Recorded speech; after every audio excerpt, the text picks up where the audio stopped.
God, man, and the universe are one. Murdo MacDonald-Bayne. The great latent desire in every soul is to give expression to that infinite creative power from within. This desire is often clouded with ignorance because few know how to give expression to this mighty power that is latent within all. Now the failure with most people to accomplish this all-important and essential thing is because they look to some power that is separate from themselves, not realizing that the creative power is the life force within, which has the power to direct the intelligence, which is behind all things in heaven and on earth. Life alone having consciousness is the consciousness in man. Life, having intelligence or knowing how, is released only when the consciousness in man becomes aware of the truth that God, man, and the universe are one and not separate. The law of life is that full recognition must be given to it and it alone as the creativeness in man. The self, which is the hindrance to life's full expression, must be dealt with through understanding of the self and how the self prevents the expression of life by not living in the present. Therefore, by being conscious in the consciousness of life itself continually in the present, we can express life with effect and accuracy in any direction, provided we know this one supreme law of life that God, man, and the universe are one now, not in some future time as some think, for if you are not now you will never be. Jesus said, "It is the Father whoever remaineth within me, he does the work." Now there is more to this than is seen on the surface. If we look at the feats of the Master, we see the conscious direction of a power that is miraculous, yet it is not miraculous when we understand the laws pertaining to the expressing of the life Jesus called the Father, for he lived in that life always in the present. The life Jesus called the Father was the life that he was himself and could not be an idea or a memory. He said, "I am the life, the Father and I are one." This could not be a product of mind but an actual consciousness of life itself. Therefore God, man, and the universe are one and the same. It was this that Jesus understood perfectly. There existed in the East great sages thousands of years ago who founded a school of wisdom known as the wisdom of the ancients.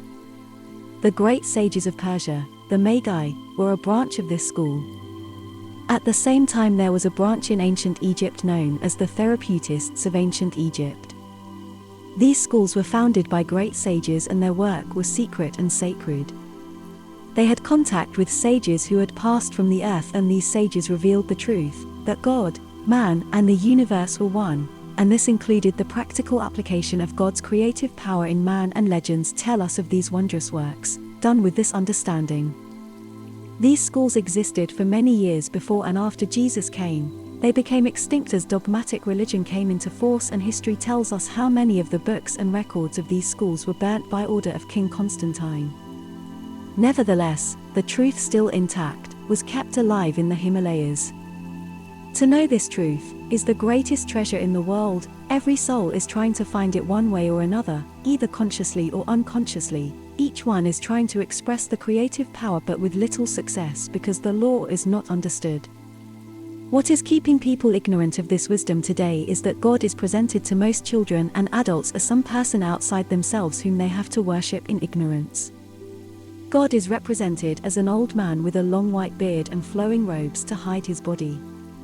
All those stupid versions should have been relegated to the waste paper basket long ago. Is it any wonder that we have skeptics, scoffers of spiritual truths in our midst when we are asked to accept such rubbish or be damned to a place called hell? When we begin to know the truth about God, man, and the universe, we see that they are not separated but are one whole. Therefore hell is an imaginary place in man's own mind. But as there can be no place where God is not present, always we see that these stupid statements are made by ignorant minds who have not the ability to think, so perpetuate a lot of nonsense which the unthinking accept as true. The blind lead the blind and they all fall into the ditch. Heaven is a state of consciousness acquired through the understanding of the oneness of all things. God, man, and the universe being one, the universe gives rise to the individual, and the individual, that understands, gives expression to the universal.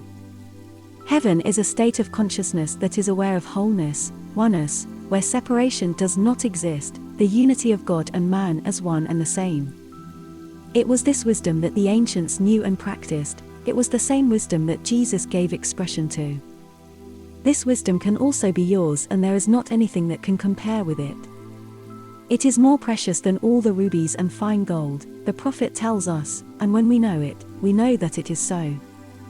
What is wrong with most people is that they are ruled by what has been told to them by others who do not know themselves.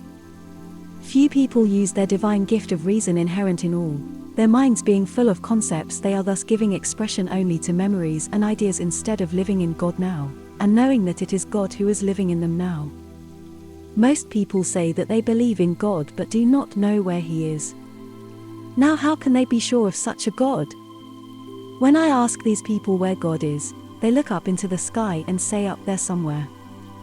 Fortunately, the present generation is not so gullible as their parents were. They want to think things out for themselves, and this is the beginning of the revolution. Most people are slaves to tradition in thought and religion, with the result that the world is still perpetuating its ignorance. Young people, if they are at all alive, are full of revolutionary ideas. They must be, otherwise they are already old. The old are those who want to settle back. They want security in their souls, in their work. They want certainty in ideas, in relationship, in things. If you are young, there is a spirit of inquiry which makes you want to know the truth of anything, of any political action, left or right, of any religion, whether east or west. But if you are bound by tradition or what another says, you will never be generators of the world, or creators of a new civilization expressing the truth. What is essential for old and young is to live fully and completely. To live fully and completely, there must be freedom, which is not the acceptance of any authority. There can be freedom only when there is virtue. But virtue is not imitation, virtue is not ethics. Virtue is creativeness. Creative living comes only through freedom, which itself is virtue. Virtue cannot be cultivated, and that which is cultivated is not virtue, nor does it come through practice. Virtue comes through freedom, and freedom comes through understanding. Maturity does not come with age, maturity comes with understanding. There can be no understanding when we seek an ideal. There can only be understanding when we ardently inquire. Merely passing examinations is not education. Any fool can pass examinations, it only requires a certain type of mind. But to earnestly inquire, to search out life, and understand the whole basis of existence requires a keen, alert mind, a mind that is pliable. The mind that is forced to conform becomes impliable, and thus the whole of our society is based upon compulsion. Through compulsion there can be no understanding, however subtle that compulsion may be. Wisdom creates confidence and extraordinary pliability of mind, and this is not for the exclusive few. All can acquire it through resistance to conformity, through resistance to tradition, through deep inquiry. This will lead to love and affection. When you love someone, there is neither high nor low, there is no difference, there is just love and affection. This extraordinary flame is free from opinion, free from tradition, free from conformity, for love does not conform. It itself is the extraordinary flame, and which in itself is its own eternity ever present. Love is not a memory or an idea, it is not a concept, but a living expression of itself. A lot of old people will say, I have had experience, but the trouble is they cannot keep their eyes off it, so they turn around and walk back through life instead of going forward. Is the world not suffering today from chills, fevers, panics, and booms, wars and rumors of wars?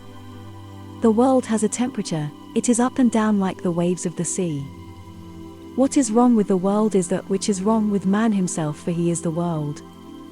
Is it not so that our conferences all end in naught because we have not discovered the cause is within ourselves? We must stop groaning about the miserable state of the world and act individually and collectively in our relationship to one another as sons of God.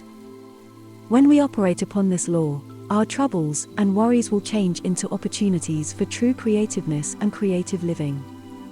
The road ahead will no longer be clouded in mist, for the creative power will manifest its own divine nature when man realizes that God, man, and the universe are one. When this is understood, we can say in our hearts with confidence, Lead kindly light amidst the encircling gloom, lead thou me on. I do not want to see each step enough for me, lead thou me on. Then the consciousness of the individual mind will be one with the creative consciousness of the universe.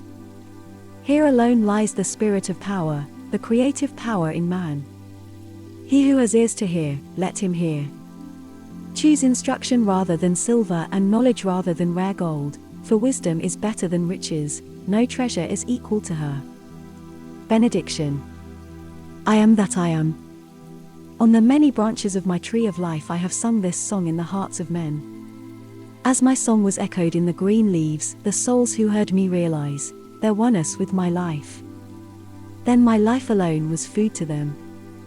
Yet through the centuries of time my timeless state remains. That is why sleeping souls in the world of time can still awaken unto me. The rhythm of my song stirs the hearts awaiting to hear my voice calling, come into my cosmic freedom. So I arose and went. My peace and my love remain with you. Yours very sincerely, Murdo MacDonald-Bayne.